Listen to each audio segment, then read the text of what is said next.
আমার দাম্পত্য জীবনের সবচেয়ে বড় শিক্ষা ছিল এটা। সবচেয়ে বড় ধোঁকাটা অনেক সময় আসে ঘরের ভেতর থেকে। আর আমার জীবনে সেটা এসেছিল আমার জায়ের হাত ধরে। তার জন্য আমার সংসারটা শেষ হয়ে গেছে। আমি যখন বিয়ে করি তখন আমার বয়স মাত্র 22। আমার স্বামী শান্ত, ভদ্র, দায়িত্বশীল, সব মিলিয়ে যেন ঠিক স্বপ্নের মতো একটা মানুষ। শ্বশুরবাড়িতে সবাই ভালো ছিল। আমার দেবর বিয়ে করে 1 বছর পর তার স্ত্রীকে মানে আমার যাকে ঘরে আনে। ওর সঙ্গেও সম্পর্ক ছিল খুব মধুর। একসঙ্গে রান্না করতাম, মিলে মিশে সব কিছু কাজ শেয়ার করে নিতাম। মনে হতো আমি ভাগ্যবান, শ্বশুরবাড়িতে এরকম একটা বোনের মতো যা পেয়েছি, কারণ আমার বোন ছিল না। বিয়ের 6 বছর পর হঠাৎ করেই বদলে যেতে থাকে সব কিছু। স্বামী আগের মতো থাকতো না, অকারণে রেগে যেত, রাগতে দেরি করে ফিরত। আর বাসায় থাকলেও মোবাইলটা যেন শরীরের একটা অংশ হয়ে উঠেছিল। প্রথমে ভেবেছিলাম কাজের চাপে হয়তো ক্লান্ত, কিন্তু একটা মেয়ের মন বলে দেয় সে কবে ভালোবাসা হারাচ্ছে। আমার যাকে আমি বোনের মতো করে দেখতাম, তার মাঝেও অদ্ভুত পরিবর্তন দেখতে পাই।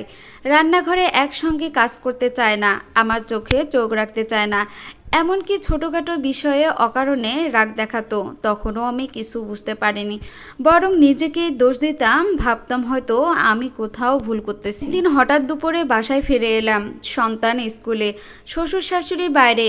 আমার জ্বর ছিল, তার জন্য ডাক্তারের কাছে গিয়েছিলাম। ঘরে ঢুকে দেখি দরজা খোলা, আর আমার চোখে ধরা পড়লো এমন এক দৃশ্য যা দেখে আমি জীবনে কোনোদিনও ভুলতে পারিনি। আমার স্বামী, আমার আমার বুকটা ফেটে গেল, কিন্তু তখনও চিৎকার করিনি, শুধু জিজ্ঞেস করলাম, তোমরা কি আমাকে এতটাই অপমান করতে পারো? তারা দুজনেই কিছু বলেনি, চুপ করে বসেছিল। আমি বুঝতে পারলাম শুধু সম্পর্কটাই শেষ হয়নি, সাথে সাথে আমার সম্মানটাও তারা পিষে দিয়েছে। আমি সব জেনে গিয়েছিলাম। আমার স্বামী আর আমার দুজনের মধ্যে সম্পর্ক ছিল শুধু শারীরিক ও মানসিক নয়, তাদের মধ্যে অনেক দিনের একটা সম্পর্ক। তাদের সম্পর্ক অনেক দূর এগিয়ে গিয়েছিল। ওর চোখে আমি ছিলাম আরেকজন বাধা, আর সে ছিল স্বাধীনতা। ভেঙে পড়েছিলাম, না বলা ভুল, আমি গুড়িয়ে গিয়েছিলাম। কিন্তু ঠিক তখনই আমার সামনে এসে দাঁড়ায় আমার সন্তান, মাত্র 5 বছর বয়স তার। কিছু বোঝে না, শুধু জিজ্ঞেস করে, মা বাবাকে ডেকে আনো না কেন?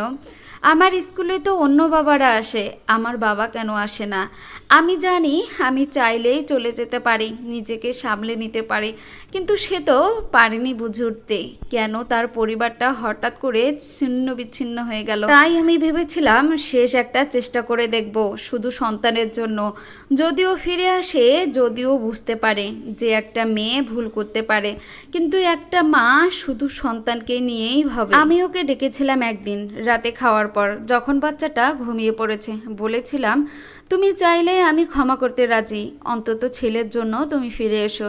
সে চুপ করেছিল অনেকক্ষণ, তারপর বলেছিল, আমি এখন কারো সঙ্গেই থাকতে চাই না, আমি একা থাকতে চাই, আমাকে একা থাকতে দাও। আমি ভেঙে পড়িনি তখন, শুধু মনে মনে বলছি, ভুল করেছো তুমি, কিন্তু এই ঘরে আমার সন্তান আছে, আমি ওর জন্য লড়বো। আমি ওকে অনেক বোঝানোর চেষ্টা করলাম, কিন্তু সে কোনোভাবেই বুঝতে চাচ্ছিল না। সে বারবারই বলেছিল, তুমি আমাকে ডিস্টার্ব করো না, আমি একা থাকতে চাই, আমার কাছে আর এইসব কথা নিয়ে কখনোই আসবা না। এর কিছুদিন পর তাদের সম্পর্কে সবাই জেনে গিয়েছিল। সবাই তাদেরকে অনেক বোঝানোর চেষ্টা করেছিল। আমার বুঝতে চাইছিল না, এদিকে আমার স্বামীকেও বোঝানোর ক্ষমতা কারো ছিল না। কি করব, আর এই সম্পর্কে আর থাকতে চায় না। সেই দিন আমি সিদ্ধান্ত নেই, এই সংসারে আর এক মুহূর্ত থাকবো না। অনেকে বলেছিল, বাচ্চার মুখের দিকে তাকিয়ে সহ্য করো, কিন্তু আমি জানি যে সম্পর্ক বিশ্বাসহীন সেখানে থেকে কোনো লাভ নেই। যে স্বামী আমার সন্তানের কথা ভাবে না, আমার কথা চিন্তা করে না, তাকে ফেরানো অসম্ভব। জানি যে সম্পর্ক বিশ্বাসহীন সেখানে বাচ্চাও একদিন কষ্ট পাবে। যখন সে বড় হবে, তখন যদি এরকম ঘটনা সেও দেখতে পায়, তখন আমি তার দিকে চোখ তুলে আর কথা বলতে পারবো না। হয়তোবা সে এখন কিছু বুঝতেছে না, এখনই তাকে নিয়ে আমার আলাদা হওয়াটা খুবই প্রয়োজন ছিল। এরপর আমি আমার ছেলেকে নিয়ে বেরিয়ে আসি। সেদিনও তাদের মুখে ছিল না, বিশেষ করে আমার স্বামীর মুখে ছিল না, আমার ছেলেটাকে দিয়ে যাও বা তোমরা এখানেই থাকো, আমি ভালো হয়ে যাব।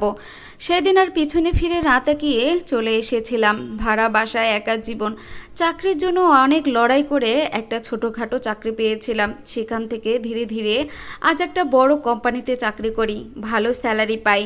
আজ 3টা বছর কেটে গেছে, আমি এখন নিজের পায়ে দাঁড়িয়েছি, নিজের ছেলের সব কিছু আবদার মেটাতে পারি।